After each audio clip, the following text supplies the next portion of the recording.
Muy buenos días tengan todos y bienvenidos a esta jornada del día de hoy de geopolítica, miércoles 18 del mes de agosto del año 2021,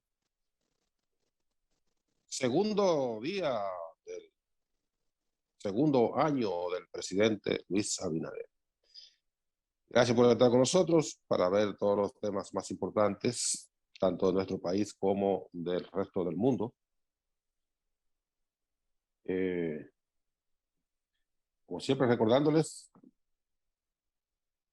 Geopolítica está por todas las plataformas de N Televisión, incluyendo ntelevisión.com, para los que no puedan sintonizar por internet. También la naciondominicana.tv, el audio en tiempo real en Samantha Radio Online, que se repite a las 4 de la tarde, y repetimos el contenido en nuestras redes sociales. 8:05 a esta hora. Leandro, buen día. No está hablando. A esta hora 26 grados de temperatura, llegaría a 31 grados en el cenit del día. Y un cielo bastante soleado en el día de hoy, bastante claro. Desaparecieron todos los efectos remanentes de la depresión tropical Grace, que está haciendo estragos en Haití, justamente en la zona donde el terremoto causó también los mayores daños, y esas lluvias de la depresión tropical han dificultado de manera significativa las labores de búsqueda y rescate de posibles sobrevivientes. El terremoto fue el sábado, de modo que, y fue más o menos 8:50, por ahí, cerca de las 9 de la mañana, lo que significa que ahorita a las 9 de la mañana tendremos sábado, domingo, lunes, martes, miércoles. 6 días después, las probabilidades de encontrar sobrevivientes en los escombros disminuye con cada minuto que transcurre. En medio de la dificultad de las torrenciales lluvias han obstaculizado las labores de rescate.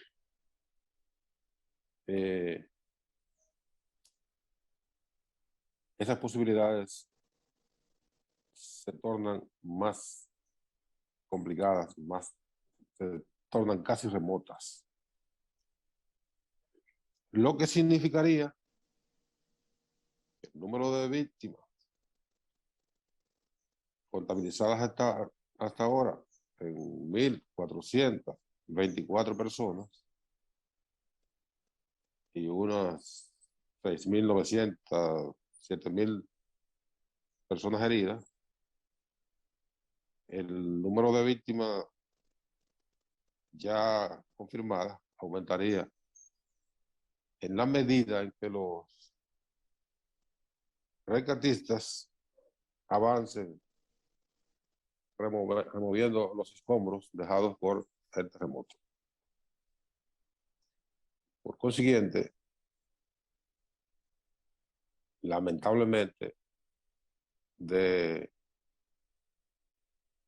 esas 1,424 personas confirmadas fallecidas, se pasaría a un número mucho más elevado.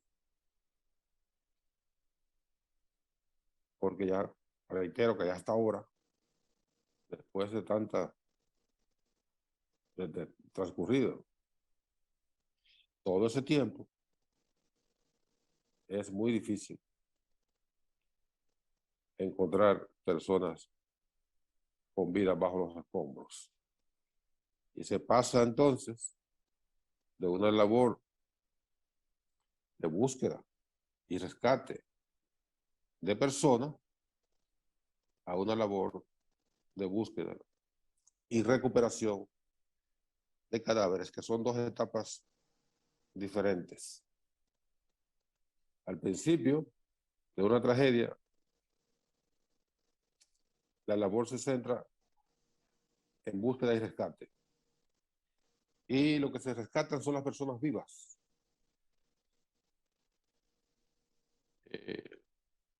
Las personas fallecidas en cualquier evento, naufragio, incendio, en un accidente de cualquier naturaleza, un terremoto, las personas fallecidas no se rescatan, sino que se recuperan. Entonces vendría una labor de búsqueda y recuperación de cadáveres.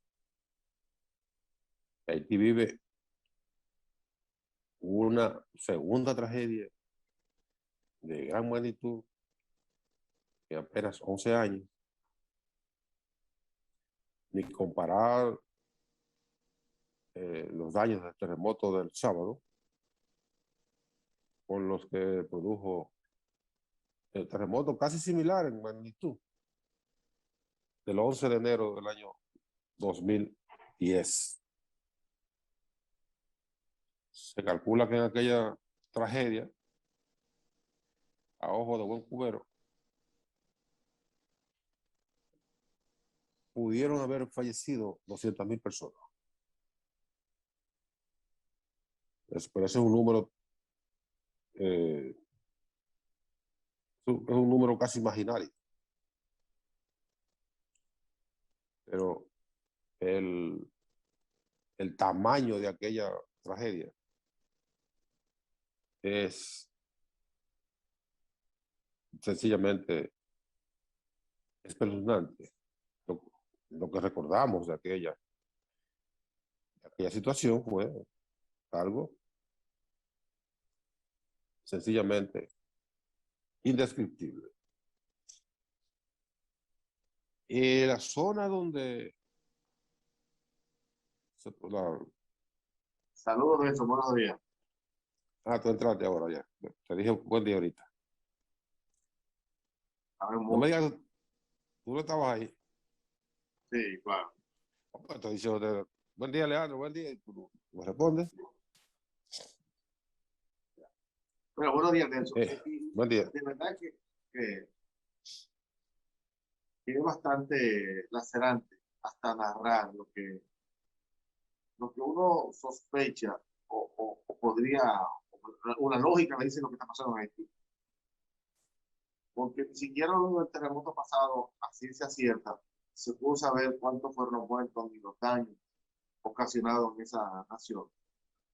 Y ahora este vino como a rematar, aunque este fue un poco más al sur, el otro hizo mucho más efecto en la propia capital, donde hay más edificaciones. Todavía no hemos visto ni la puntita del iceberg de lo que está pasando ahí.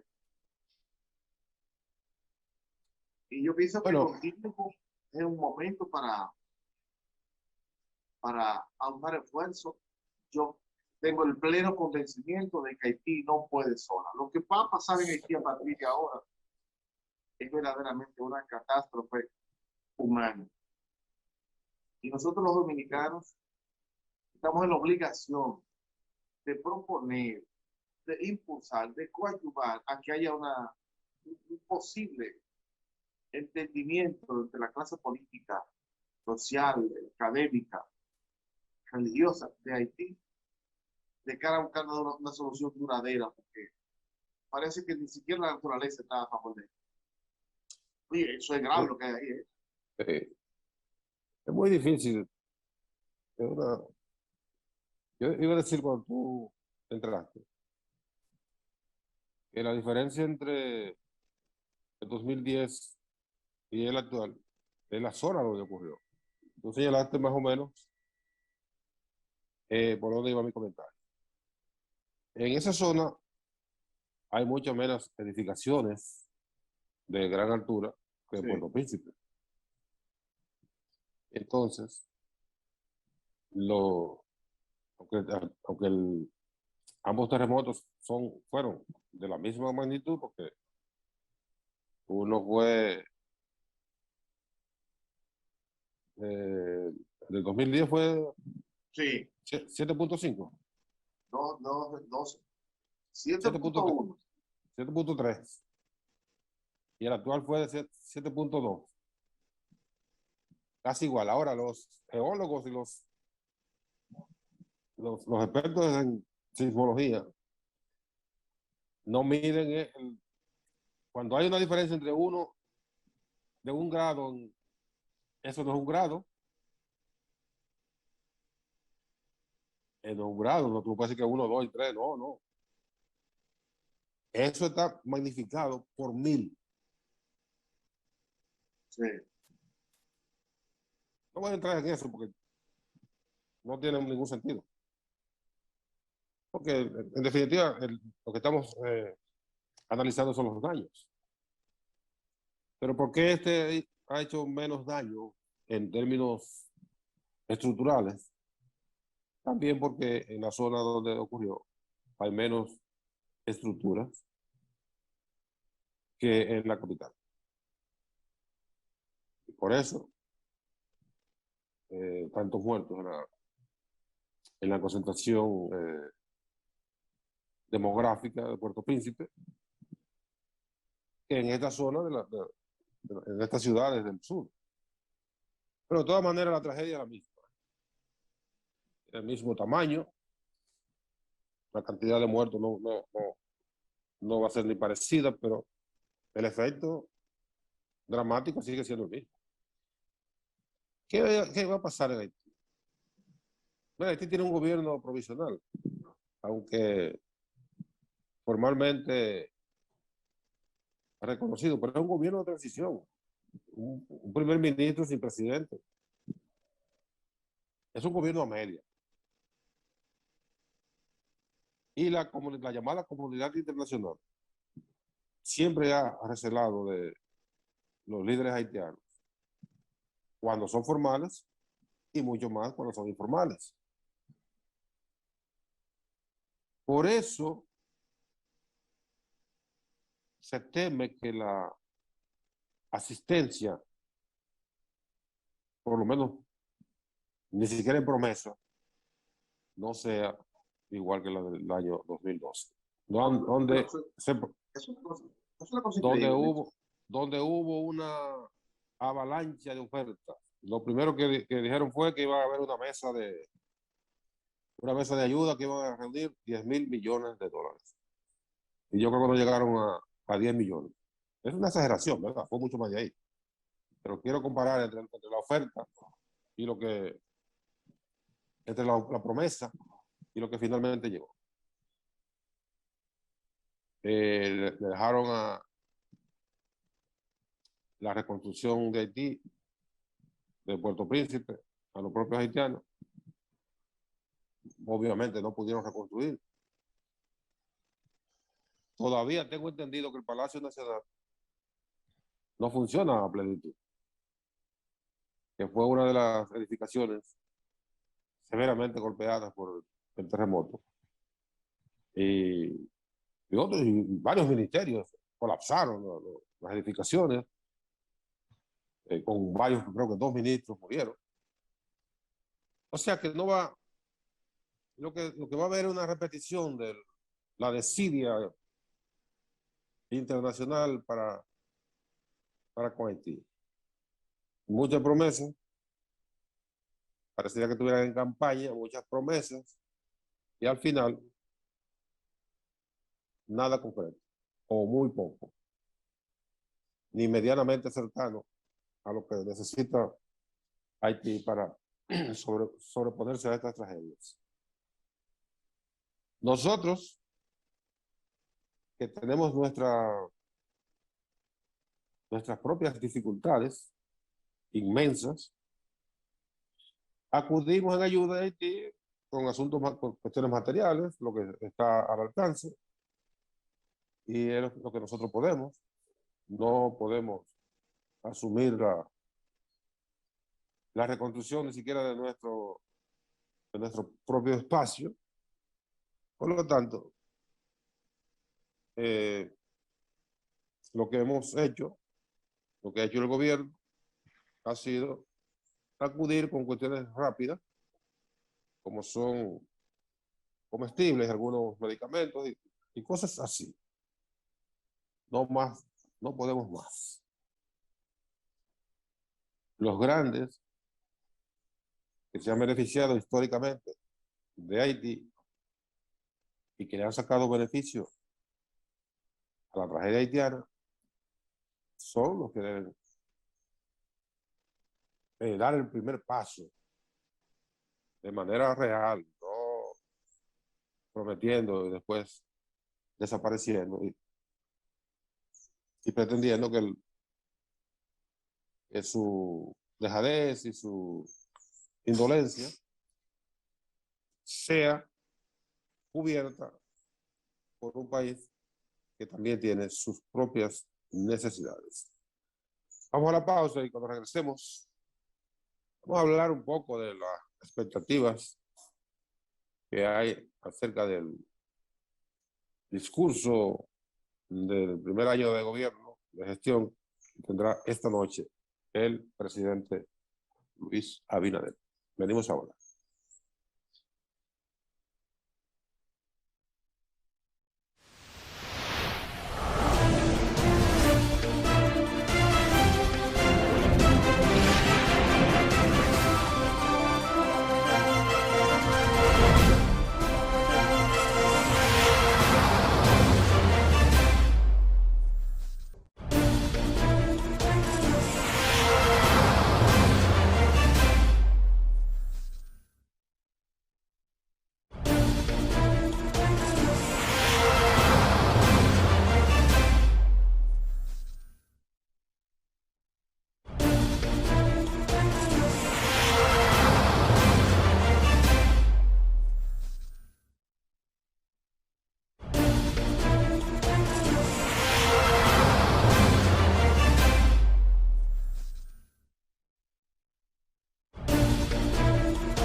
Bien, seguimos en geopolítica de este día. Vamos, antes de abordar el tema del discurso que va a pronunciar esta noche el presidente de la República, bueno, hablaremos un poquito de lo que está pasando en Perú.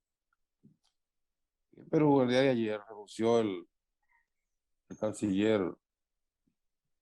Héctor Béjar en medio de una polémica por unas declaraciones que ofreció. Él dijo algo que Héctor Béjar es un sociólogo importante de Perú. Fue guerrillero, bueno, toda una personalidad.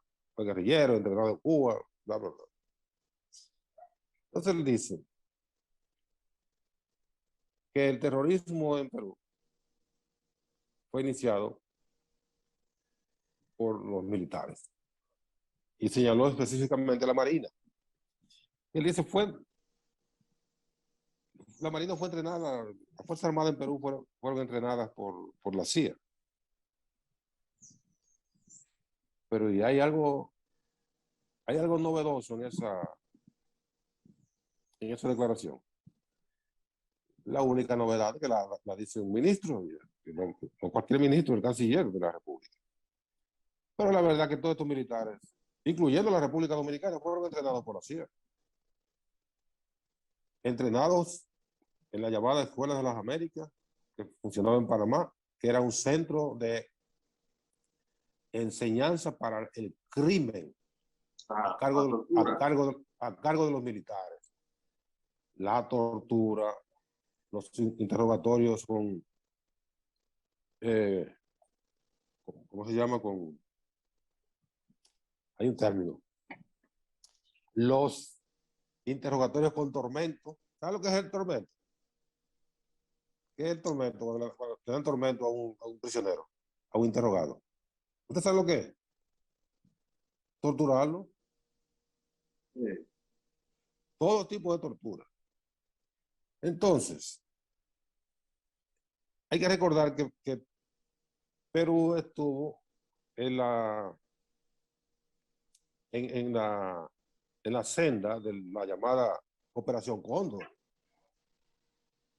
que sembró a media América Latina de dictadores, criminales y ladrones de derecha. Eso es nuevo.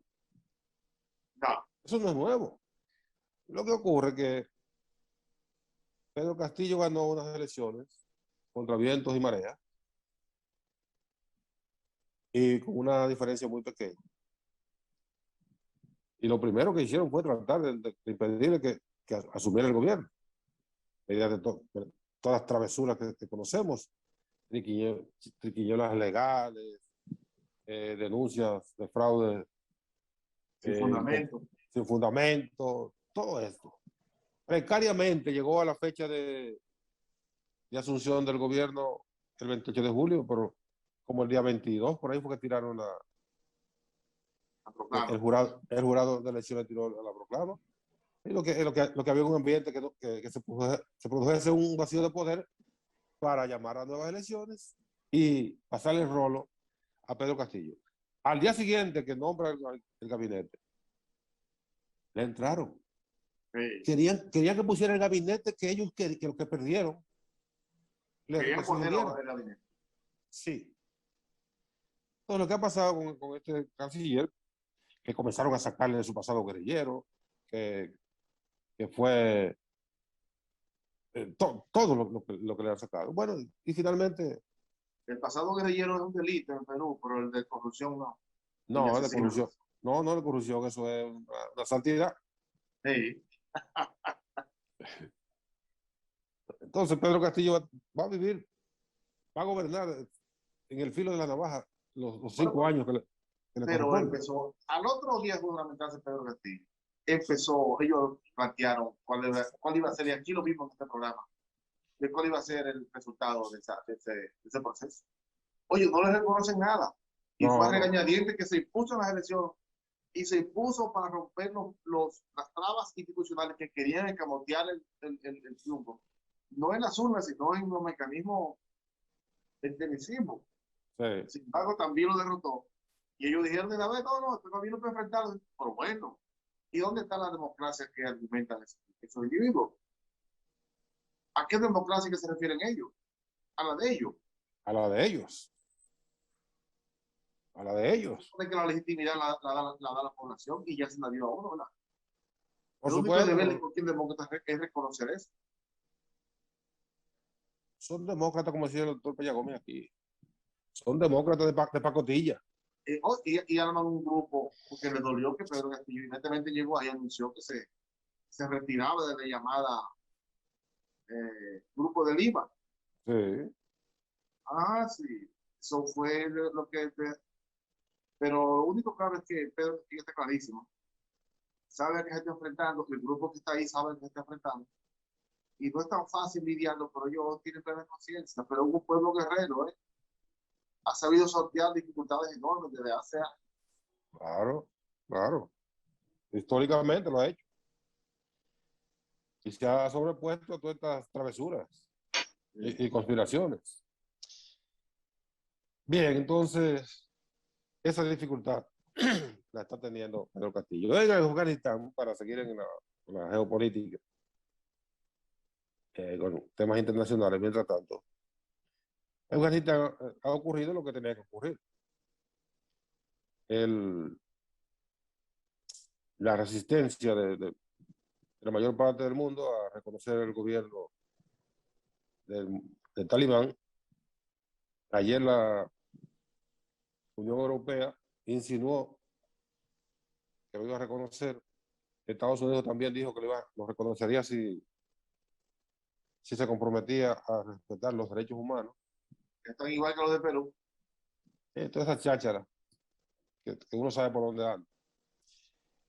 El diario Wall Street Journal informa el día de hoy que el gobierno de Estados Unidos dispuso la suspensión del envío de dólares para que no caigan en manos de los talibanes. Western Union, que es la remesadora más importante del mundo, cerró sus operaciones en ese país, lo que significa que los afganos que tienen familiares fuera, como tiene todo el mundo, de cualquier parte del mundo, no podrán recibir remesas a través de esa remesadora. Y ahora vendría el bloqueo, ¿será? A los talibanes. No, entonces el Departamento de Tesoro de los Estados Unidos está estudiando bloquearle unos 500 millones de dólares que tiene el Banco Central afgano en los Estados Unidos, de modo que ese dinero no sea usado para actividades terroristas. Pero tienen que saber que una vez se formaliza un gobierno, ya ese gobierno, eso pasó de ser terrorismo a un asunto formal. Claro. No importa la ideología, el pensamiento, No, lo que ellos tengan. no Es su importa, país. es un país, es un gobierno formal, que lo van a reconocer, ha sido reconocido ya por muchísimos países, a regañadientes lo irán reconociendo y se irán acostumbrando a la nueva situación, que es irreversible, a menos que a Joe Biden se le meta la locura de reponer las tropas, que sería un reinicio de la guerra. Una guerra que para Estados Unidos fue un viaje hacia ninguna parte, porque lo demostró. 18 años después, termina siendo derrotado Claro. por los talibanes. Y se dice, porque la gente cuando quiere meterse a brutas, no hay forma de evitarlo, que fueron sorprendidos. Pero ¿cuántos kilómetros cuadrados tiene Afganistán? Déjame buscarlo aquí. Mira, ¿Cuántos lo que pasa kilómetros tiene?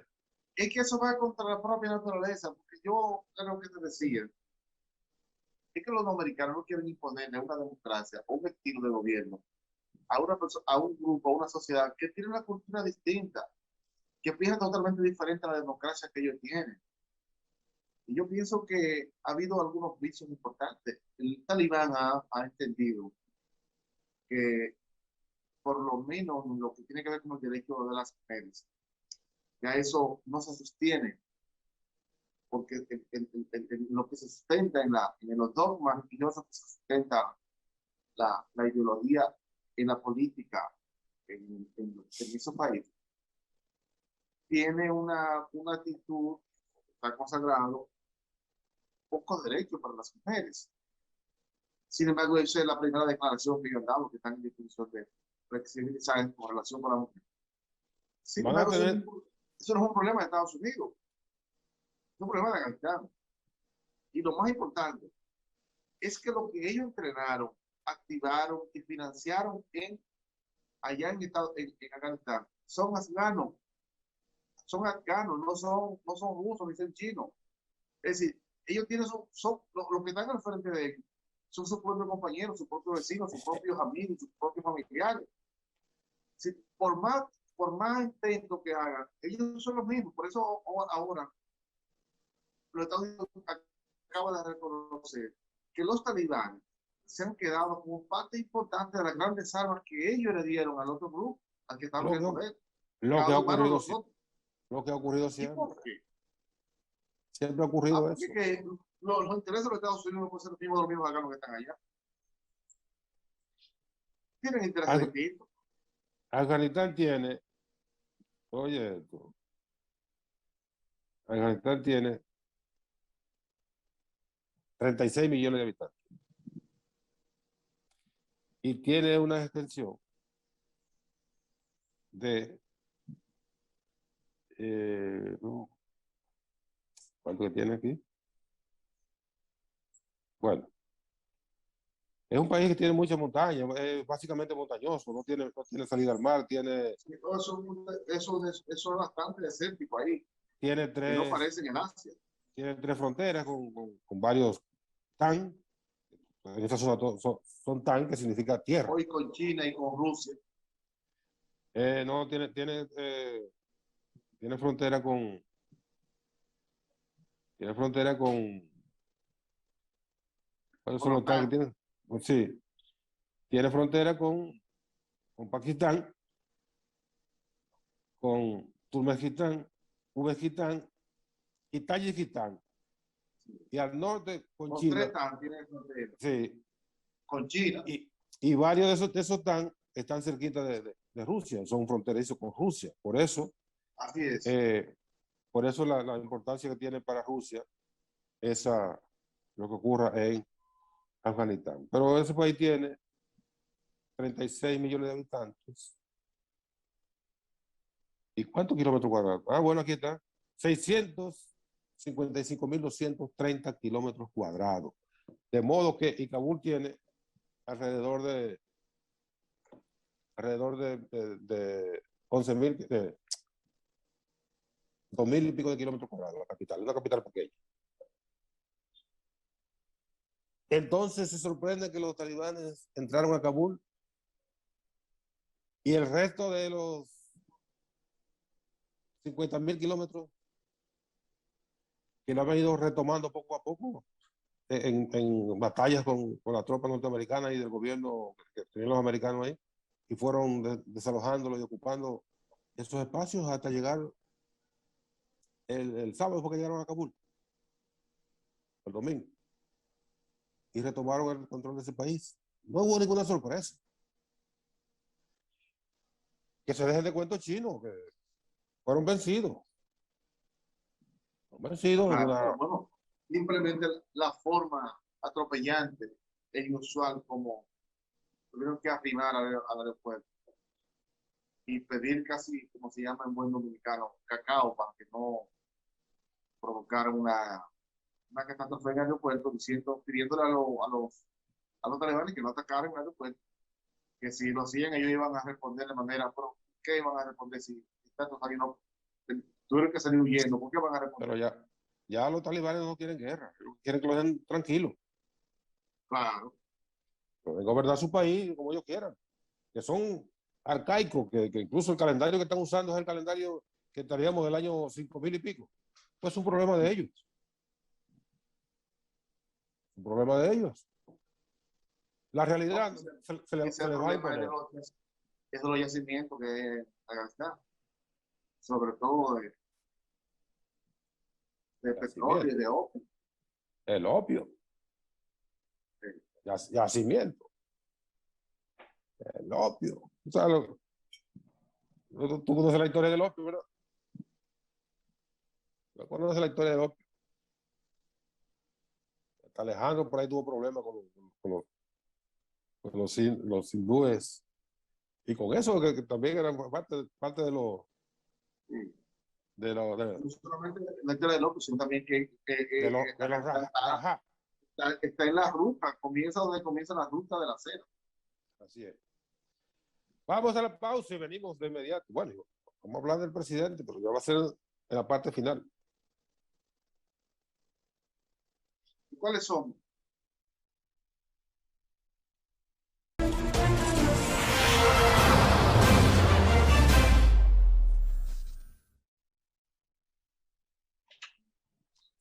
Seguimos ya en la recta final de geopolítica. Bueno, las expectativas están centradas en el día de hoy, en el discurso que va a pronunciar esta noche el presidente Luis Abinader.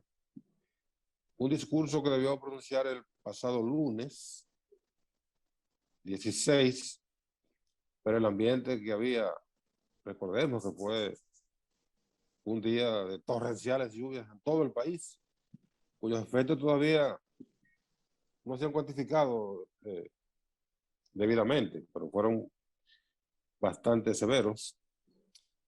Entonces el presidente lo que va a hacer es una mini rendición de cuentas, como si fuera su comparecencia el 27 de febrero, y quizás algunos anuncios. Es lo más cercano a una especulación, o sea, a una especulación lo más cercana posible a lo que pudiera ocurrir, porque el presidente habla con mucha frecuencia, con bastante frecuencia. bastante frecuencia, es un presidente comunicativo, está muy atento a los detalles y él lo asume. Después de la renuncia de la vocera de la presidencia, eso él ha tenido que asumir el de vocero, y no sé si entre los cambios va a llenar la vacante dejada por la diva. Después de la renuncia de qué? Y está activa la vocera, pues no aparece por ninguna parte. Yo no sé en qué momento fue que renunció No, pero da lo mismo. Bueno, no era lo mismo. Nosotros hablamos de este caso. Mira, sé que el gobierno tiene yo pienso que yo hacía un análisis en estos días sobre la política comunicacional del gobierno. Y no me parece que es un retroceso volver a poner como actores fundamentales, no las acciones que hace el gobierno, sino a los funcionarios. Yo pienso que eso es un comportamiento fuera de época en materia comunicacional. Pero bueno, si te escuchas ahora, el presidente de la República es quien dice que estamos cambiando. No dice qué cosas hemos hecho para cambiar.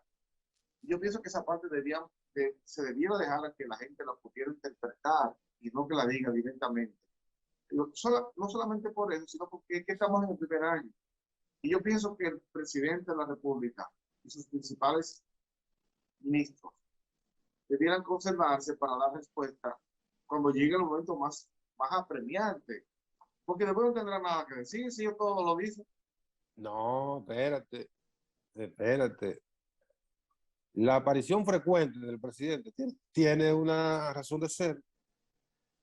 Pero como yo tengo cierta debilidad en la comunicación, por la razón que sea, o los ministros le tienen miedo a las redes sociales y no quieren hablar ni quieren actuar por miedo a las redes, entonces el presidente dice, no, pero espérate, yo tengo que decir las cosas buenas del gobierno. Yo pienso que sí, hay que yo, decirla. yo lo asumo directamente. Sí, pero estamos en una época. Él tiene una sobreexposición, es la verdad. Tú tienes que construir relatos sobre el hecho que tú quieres exponer. Un relato. No ponerte tú como protagonista fundamental de ese hecho. No, eso no es correcto. Porque eso se va agotando.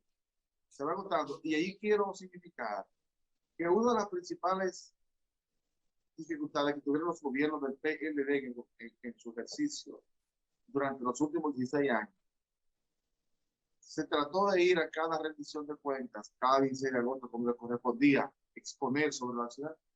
Era exponer sobre los mismos temas, y cuando el año siguiente, otra vez. ¿Y de qué iban a hablar entonces? Otra vez, bueno, pero narra el hecho. ¿Por qué no habla de soluciones a esos mismos temas? Lo va a poner otra vez como discurso, como promesa. Entonces, poco a poco la gente le va tomando la señal. Lo que tú debes exponer, repito, es el hecho de lo que tú planteas como solución a un problema. Hechos, narrativa sobre hechos, no decirlo. No. Lo que ha hecho. Yo entiendo. Le va minando la credibilidad al gobierno. Se la va minando. Esa es otra cosa. La ejecución constante también le quita la grandeza, la solemnidad también al gobierno. No le quita la solemnidad, no, le quita la sorpresa. Sí. Pero y te reitero, el presidente dice, pero si los funcionarios no quieren hablar, no quieren decir lo que estamos haciendo, lo que hemos hecho, lo que vamos a hacer. Esto lo digo yo. No digo yo que soy el director de la orquesta. No quieren tocar, pues toco yo. Porque si no... Así no se sostiene la cosa. Porque si no, se le instala la narrativa del otro lado. Eso es lo que se tiene que construir, la narrativa que permita que tenga un cierto propio. No Si en él la deja, figura, sino en los hechos. si él deja ese solar desocupado, el otro lado lo ocupa con la batería mediática que tiene aceitada, también aceitada por este gobierno, porque es una cosa ilógica. Sí. Aceitando la maquinaria del danilismo para que sigan engordando. Y si Yo tú no lo supieras entiendo. eso es lo que hace que ensancha la ira, porque yo pienso que tiene muy pocos argumentos para defender lo que pasó reciente en la República Dominicana. Muy pocos. No, pero insisten porque el compromiso fue demasiado grande. Esa insistencia se revierte.